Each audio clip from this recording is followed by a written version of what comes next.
Olá, que a graça e a paz da parte de Deus, nosso Pai, e do nosso Senhor e Salvador Jesus Cristo esteja com todos vocês. Nós vamos fazer, numa série, uns ensinamentos que nós ministramos para casais. Faz parte de um curso que eu ministro para o casal de noivos, né? Aquele casal naturalmente que vai se casar, e também na restauração de casamentos, casais que estão com problemas de diversas maneiras. Os princípios, eles valem para todos os casais, até mesmo aqueles casais que teoricamente não tenham problema nenhum. Ele é um aprendizado. No curso, quando nós falamos de casamento, eu costumo explicar o seguinte para todos. Tudo que você compra tem um manual. Você compra, você faz...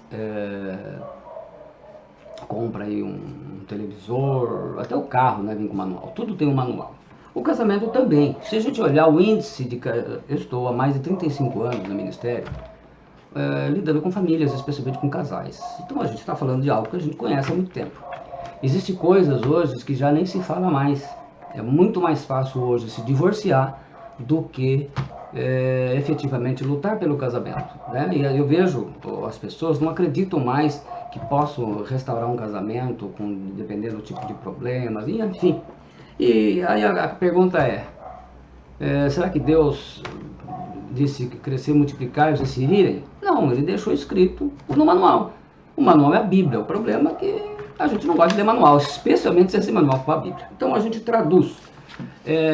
A gente ensina assim, são 5 pilares que sustentam um casamento. O primeiro envolve os 10 privilégios do marido e os 10 privilégios da mulher.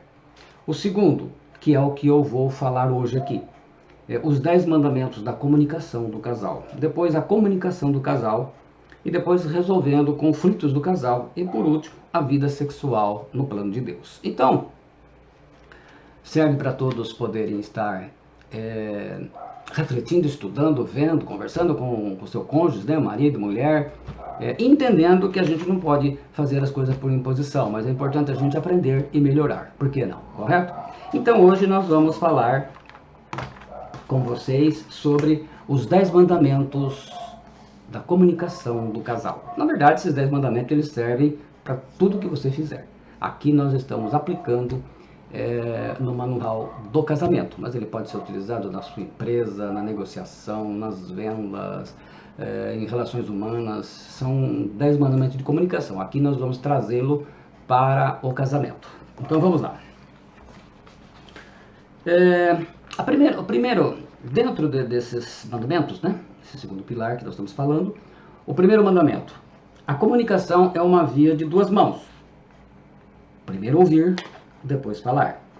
O texto de Provérbios 18:13 diz assim: se você se apressa em dar sua opinião antes de ouvir os fatos, está mostrando que é um tolo. Você devia se envergonhar. Tiago nos diz assim, capítulo 1, versículo 19: Deus nos deu uma boca e 2 ouvidos. Por isso Tiago orienta assim: queridos irmãos, nunca se esqueçam de que o melhor é ouvir muito, falar pouco e não nos irarmos, pois a ira não nos torna bons, como Deus exige que sejamos. Então, a gente precisa ver que entender que comunicação é uma via de duas mãos. Sabe como na pista, na rodovia, na cidade, são duas mãos. Então, uma vai, a outra vem. Nós estamos falando de pista dupla aqui, pista simples. Uma vai, a outra vem. Numa eu escuto, na outra eu falo, correto? Então, o que acontece no primeiro que se torna vício? O que está falando é interrompido constantemente. Ou um escuta, quando o outro fala, então ele passa a interromper. E aí, não há mais que se falar em diálogo. Por quê? Porque infelizmente vai acabar gerando problema. Então, acho que a primeira coisa que a gente precisa estar atentando é para essa questão. É uma via de duas mãos. Eu tenho que primeiro escutar, escuto direitinho, presto atenção e depois eu falo. E mais uma coisa muito importante de nós colocarmos, e vamos ter outra oportunidade também, mas eu vou começando já. Normalmente quando começa a conversar o assunto, a famosa DR, começa o quê? Gritaria. Gente, na verdade, quando você está gritando, significa o seguinte: eu não tenho argumento. Então, assim, ao invés de gritar, de mudar a tonalidade da sua voz, melhore os seus argumentos. Se você tiver argumentos coerentes, argumentos que venham realmente com sabedoria para tentar solucionar problemas, você vai ver que não há necessidade de gritar. Segundo, escolha o tempo certo para se comunicar. Eclesiastes 3:1-7 diz assim: há um tempo certo para cada coisa, tempo para ficar quieto, tempo para falar. Efésios 4:26 também diz assim: quando estiverem irados, não pequem alimentando o seu rancor. Não deixem que o sol se ponha com vocês ainda irados. Resolvam isso logo, porque quando vocês estão irados, oferecem um fortíssimo ponto de apoio ao diabo. Então, o que ele está dizendo? Eclesiastes diz assim: há um tempo para todas as coisas. Então, a gente tem que saber que há um tempo certo para se comunicar. E em Efésios, ele fala: não vão dormir com problema. Resolva o problema antes de dormir. Não deixe acumular, a não ser que vocês, de acordo, vocês deixem para uma outra data. Vocês falam: hoje não dá, já está tarde, vamos resolver isso numa outra oportunidade. Então, eu acho que isso que é interessante nós estarmos entendendo aqui. Então, tempo certo para se comunicar. Normalmente acontece assim, né? O marido chega do emprego, chega do cansado, cheio de problemas, a mulher já chega e vai querer discutir a DR. Termina como termina, né? Quando não termina com o casamento, termina, dependendo do nível que for o casal, termina em brigaria, em gritaria, melhor dizendo, em gritaria, em briga, em agressões verbais. E aí começa, gente, tem que ter um tempo. Vocês precisam ver qual que é o melhor tempo para o casal. Tem que combinar quando é melhor que tá todo mundo calmo. Todo mundo, porque eu sempre digo isso para os casais. Quando vocês forem conversar, deixa as armas do lado de fora. As pessoas estão armadas. Um começa a falar, o outro já está até preparando já a resposta. Nem presta atenção, já vem pau! E é isso que fica o casamento. Se você olhar, a maior parte dos casais, muitos casais se separaram, um gostando do outro. Mas o que é o problema? Não conseguem conversar. Terceiro, fale sempre a verdade, mas fale usando palavras recheadas com amor e ternura. Provérbios 19:5-9 diz assim: a mentira tem pernas curtas e o mentiroso não escapará do castigo. E não mintam uns aos outros.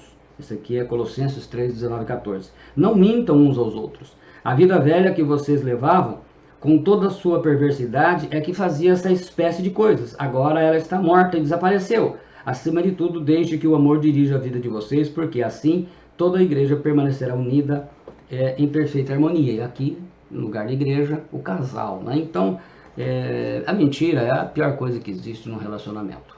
A mentira é a pior coisa.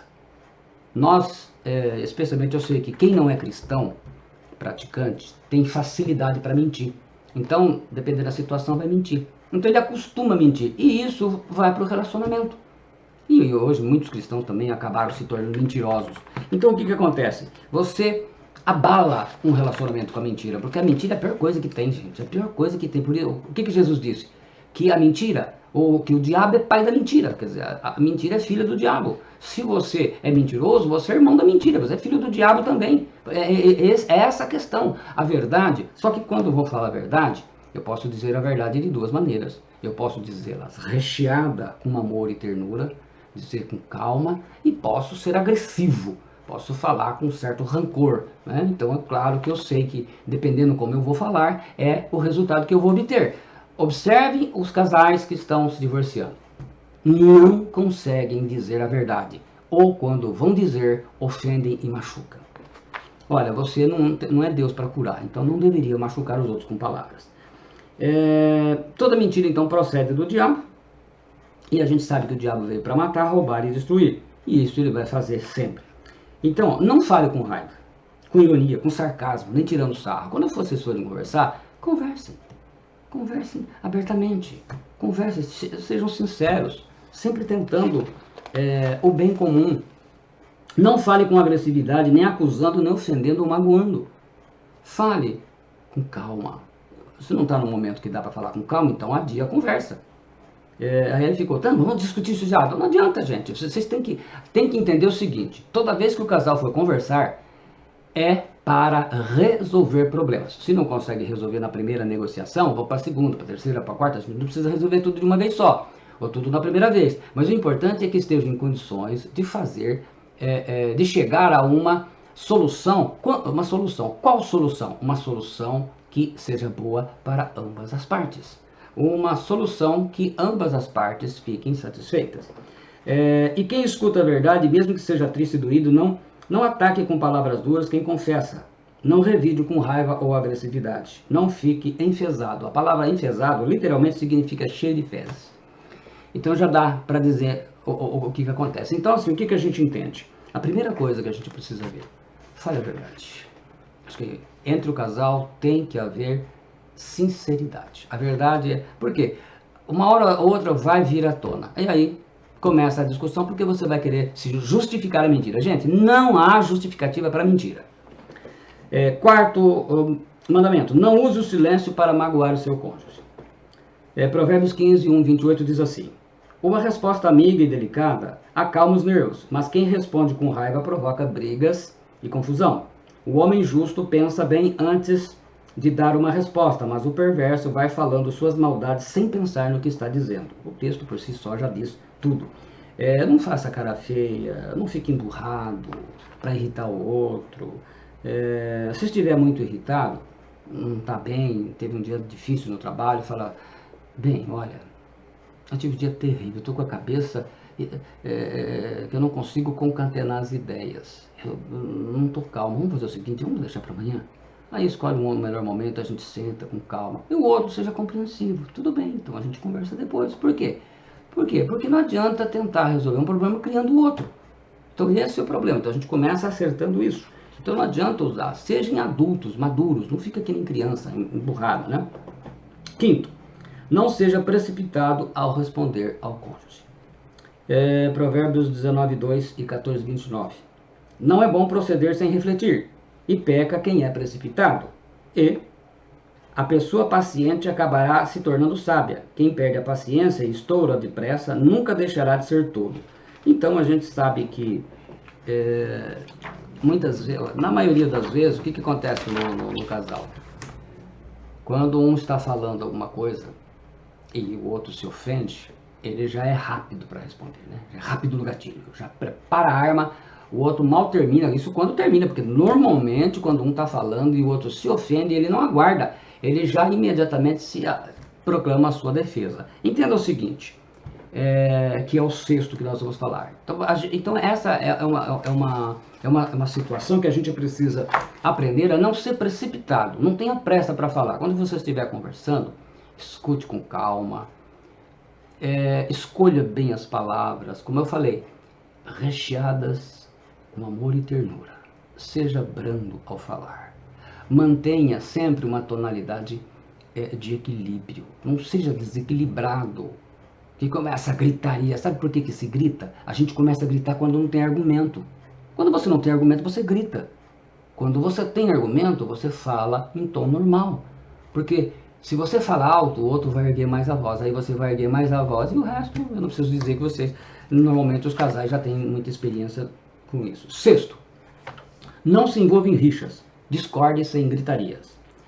Vamos ler aqui Provérbios 17, 14, 23 e 21, 9. Que dizem o seguinte: depois de começar uma briga, é quase impossível sair dela. Por isso, procure fazer as pazes antes que a briga comece. Fugir de uma briga não é vergonha, é honra. Só os tolos fazem questão de brigar. É melhor morar sozinho num barraco do que com uma mulher briguenta e impaciente numa bela casa. Cenas de ciúmes, cenas... falar gritando, como eu já tenho falado aqui, agressivamente, ofendendo, xingando que é terrível, acusando. O tempo, as palavras ditas e as oportunidades, elas não voltam mais. Então aprenda que, guarda bem isso, quando você ganha a discussão, você ganhou a discussão, mas provavelmente você começou a perder o casamento.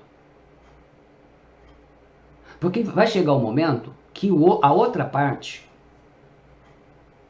ela não vai suportar mais isso. E acaba ficando intragável o relacionamento. Então nós temos visto casais que terminam o relacionamento e não houve traição. O problema é desentendimento. Outros não conseguem conversar, e eu tenho tratado muito isso na igreja. Inclusive, a gente acaba até perdendo casais na igreja. Sabe o que acontece? eles não têm um bom diálogo, eles não gostam de conversar sobre os seus assuntos, eles não procuram ajuda. De repente, sabe o que acontece? O marido trai a mulher trai o marido. E aí fica aquela situação. Às vezes nem acaba o casamento, em termos de papel, mas acaba o casamento no sentido de desfrute, no sentido de confiança. Por quê? Porque é um casal que não conversa, que não tem diálogo. A maioria está com esse tipo de problema. É muito difícil um casal que tem diálogo aberto chegar a esse pé. Muito difícil mesmo. E eu, pelo menos, não me lembro, são mais de 35 anos. 35 anos. Quase 35 anos e meio. Eu não me lembro de ver aqui um casal que tivesse tido qualquer tipo desse tipo de problema e fosse um casal que conversasse bem. Não me lembro mesmo. Então, assim, a gente precisa ter a ideia dessa situação. Sétimo mandamento. Não responda com raiva, mas com brandura e mansidão. Provérbios 25, o 15 e 12, versículos 15 e 12 diz: Seja paciente e a autoridade verá que você tem razão.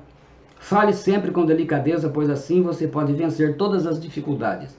Para quem sabe ouvir e colocar em prática, uma crítica sincera é valiosa, como uma joia de ouro puro. Mesmo que você esteja com razão, mesmo que você esteja sendo injustiçado, você não tem o direito de se defender ofendendo, dando grito, reclamando, acusando, xingando. Calma. Fale a verdade, como eu já disse, recheada com amor, com ternura, com brandura. Normalmente, sempre tem aquelas questões que, normalmente, a regra é essa. Muitos podem ser diferentes. A mulher fala bastante, é mais nervosa e mais agressiva para cobrar. O homem demora, às vezes se cala, e quando fala, ofende. Então, conversem com calma. Não responda com raiva. Mesmo que você esteja sendo acusado de uma coisa... É duro, eu já passei por situações assim, então você vê, você está sendo acusado de uma coisa que você não fez, de uma coisa que não aconteceu, por exemplo. Mas aí está. Tenha calma, com brandura, procura mostrar. Acho que os dois precisam ver o seguinte: qual que é o resultado que mostra a maturidade do casal? Olha, o problema foi resolvido e as duas partes estão satisfeitas. É isso que é o propósito de nós aprendermos da comunicação. Então, quando se fala de DR, que virou um sinônimo de uma coisa terrível, é porque não se sabe trabalhar com comunicação. Quem trabalha com comunicação sabe que se ele não se comunicar bem, gera problemas. Então a gente tem que saber o que fala. A gente vê hoje na mídia, a pessoa fala uma coisa, daqui a pouco tem que ficar corrigindo. Por quê? Porque é muito rápido para responder as coisas. A gente precisa ter paciência. Oitavo mandamento. Evite aborrecer seu cônjuge com reclamações e críticas. Provérbios 26, 21, eu vou ler, 19, 13 e 10, 19, que diz assim: O homem brigão e implicante provoca discussões, e brigas como um fósforo começa uma fogueira. Um filho rebelde e tolo é a maior tristeza de um pai. Para o marido é uma esposa que vive discutindo. Isso incomoda como uma torneira pingando o dia inteiro. Quem fala demais sempre fala o que não deve. O homem sábio e ajuizado consegue controlar suas palavras. O meu pai sempre diz que quem fala demais dá bom dia ao cavalo. Então a gente precisa falar demais aqui. Não é aquela conversa que eu acho que o casal precisa não só usar a comunicação para resolver o problema que nós estamos falando. A gente precisa, quando vocês namoravam, a gente quando namora, vocês conversam, vocês riem. Depois que passa de casal, só conversa para resolver o problema. É só bucha. É problema de um, problema daqui, problema com o filho, problema com o quê, problema com casa, problema com o quê, problema com o vizinho. Então o que vai acontecendo? Ninguém gosta só de ficar falando isso. Então vocês precisam aprender a utilizar a comunicação para ter conversas agradáveis, para ter momentos de conversar coisas, às vezes coisas bobinhas, coisas simples do dia a dia, corriqueira. O que acontece? No trabalho, a esposa, o marido conversa, brinca, ri, chega em casa, é problema não sei o que, problema que a torneira que tá pingando, o chuveiro que queimou, eu não sei o que. Não que essas coisas não vão ter que ser resolvidas, mas é só resolver problema. Então, o relacionamento ele vai ficando amargo, ele vai ficando uma coisa sem prazer, e a gente vai perdendo isso no dia a dia, porque veja bem, o prazer de um casal não é apenas na cama. Isso daqui tem que ser o complemento, a parte final. O prazer tem que ser no relacionamento. Então a gente deve aprender essas coisas. evita aborrecer, evita coisa desnecessária. Às vezes uma piadinha sem graça, tem muito casamento que o marido, especialmente o homem, gosta muito disso, né? Às vezes pega uma piadinha sem graça, vai, conta, fala, às vezes a mulher não gosta desse tipo de coisa, ela não é chegada nisso. Então a gente tem que aprender a respeitar um pouco o limite do outro, e com isso, evitando aborrecer, críticas, às vezes só critica, reclama da comida, reclama da roupa mal passada, reclama... Quantas vezes elogiou quando estava boa? Então a gente precisa, quantas vezes agradeceu, não é? Comidinha pronta, roupinha lavada, é importante, em todas as coisas, todos os lados, os dois precisam aprender a agradecer, a reconhecer o valor do outro, porque fica sempre fazendo comparações, né? Sempre mostrando alguém melhor. Nunca elogie mais um homem que não seja o seu marido, ou nunca elogie mais uma mulher que não seja a sua esposa. Acho que a gente precisa ter bastante coerência, porque quem está vivendo com você é ele, é ela, não o outro, a que você tanto venera. Não. A gente tem que aprender a respeitar, a honrar, a dar dignidade para o nosso companheiro, para a nossa companheira. Evite ciúmes doentios. Ciúme é falta de confiança, né? Quem tem ciúme tem falta de confiança, não tem outra forma. Provar amor não é assim. Tem que haver confiança, os dois precisam saber exatamente respeitar o cônjuge. Eu acho que acredito que a partir do momento que alguém no casal pensa em se envolver com uma outra pessoa, ele está não só desrespeitando, mas ele já está assumindo que o casamento dele vai acabar. Se não acabar no divórcio, ele acaba em termos de relacionamento, porque depois dificilmente um casal se submete a receber ajuda para se ajustar. A gente tem visto casos e acompanhado casos em que foi possível restaurar o casamento, mas hoje em dia as pessoas não pagam mais esse preço. Às vezes preferem deixar do jeito que está.